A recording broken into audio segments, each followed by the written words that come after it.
Welcome back. In this video, I will discuss the concept of perceptron learning and we will discuss how we can apply this perceptron learning to the NAND gate. Here, perceptron model is given to us. In this, we have two inputs, those are x1 and x2, and step activation function is given.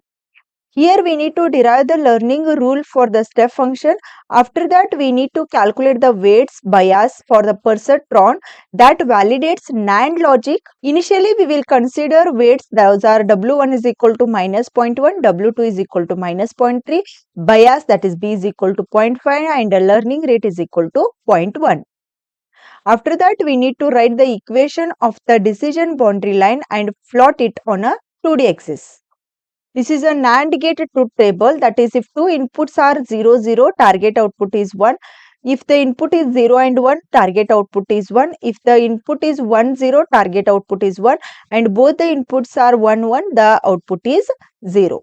So, initially we need to consider these values. Those are W1 is equal to minus 0.1, W2 is equal to 0.3, bias is equal to 0.5 and learning rate is equal to 0.1. So, to update the weights and biases, we need to use the following formula. That is, to update the weight, we need to use this formula, that is Wi, that is the new weight is equal to old weight plus learning rate multiplied with target output minus predicted output multiplied with xi, that is the input.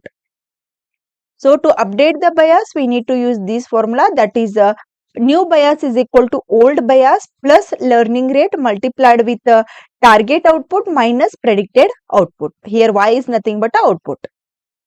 To activate the step function, we need to use following formula, that is if net value is greater than or equal to 0, then the output is 1, and if the net value is less than 0, the output is 0. Here we need to find the net value, that can be found by using this formula, that is net is equal to W1 into x1 plus W2 into x2 plus bias. Now we will start training on a multiple epochs until all the outputs are corrected. In the first epoch, we need to take the initial values only, that is W1, W2, bias and learning rate. In the first case, I will take these two inputs, that is x1 is equal to 0, x2 is equal to 0 and target is 1. Here we need to find the net value by using this formula. W1 value is minus 0.1, x1 is 0, W2 is minus 0.3 and x2 is 0, bias is 0.5. Once you put all those values in this equation, we will get net is equal to 0.5. This net value is greater than 0, so that the output is 1. So, you hear the predicted output is 1 and actual output is also 1. Both are same, so there is no updation is required. Next, I will take the next inputs. Those are 0 and 1. So, for 0 and 1, again we need to find the net value by using this formula. Here we need to put W1, x1, W2, x2 and bias values. Once you put those values and once you simplify this one, we will get net is equal to 0.2. This net value is greater than 0, so the output is 1. So, here the predicted output and actual output both are same, so there is no need of the updation of the weights and biases. Next, I will take the next inputs, those are 1 and 0. For this one, we will get net is equal to 0.4 and this 0.4 is greater than 0, so that the output will be 1. And predicted output is 1 and actual output is 1, both are same, so there is no need of updation of the weights. So, next I will take the next inputs, that is the 1 and 1.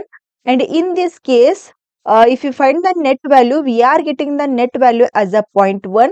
This 0.1 is greater than 0. It means that predicted output is 1. That is what I have written here. Here predicted output is 1, but actual output is 0. Both are not same. So, we need to update the weights. As you update the weights and bias, we need to use these two formulas. First, I will update the weight with respect to the input x1. So, here I is nothing but 1. It will become W1, which is equal to old weight. Old weight is minus 0.1. Here it is written plus learning rate. Learning rate is 0.1 multiplied with target output minus predicted output. Target output is 0 and predicted output is 1. So, 0 minus 1, which is equal to minus 1 multiplied with xi. Here I have already told that I is equal to 1. So it is x1 value is 1. So once you simplify this one, we will get W1 is equal to minus 0.2. So next we need to update the second weight, that is a W2. So W2 new is equal to W2 old, that is minus 0.3, plus learning rate, that is 0.1, y target minus y predicted, that is 0 minus 1, which is equal to minus 1, multiplied with x2 value is also 1, that is what I have written. And once you simplify this one, we will get the W2 weight as minus 0.4. Next, we need to update the bias by using this formula. New bias is equal to old bias. Old bias value is 0.5 plus learning rate is 0.1. Y target minus y predicted, that is 0 minus 1 is equal to minus 1. So once you simplify this one, we will get the bias is equal to 0.4. Once you update the weights and biases, next we need to go for the next epoch. In the next epoch, we need to use the updated values, that is updated W1, W2 bias.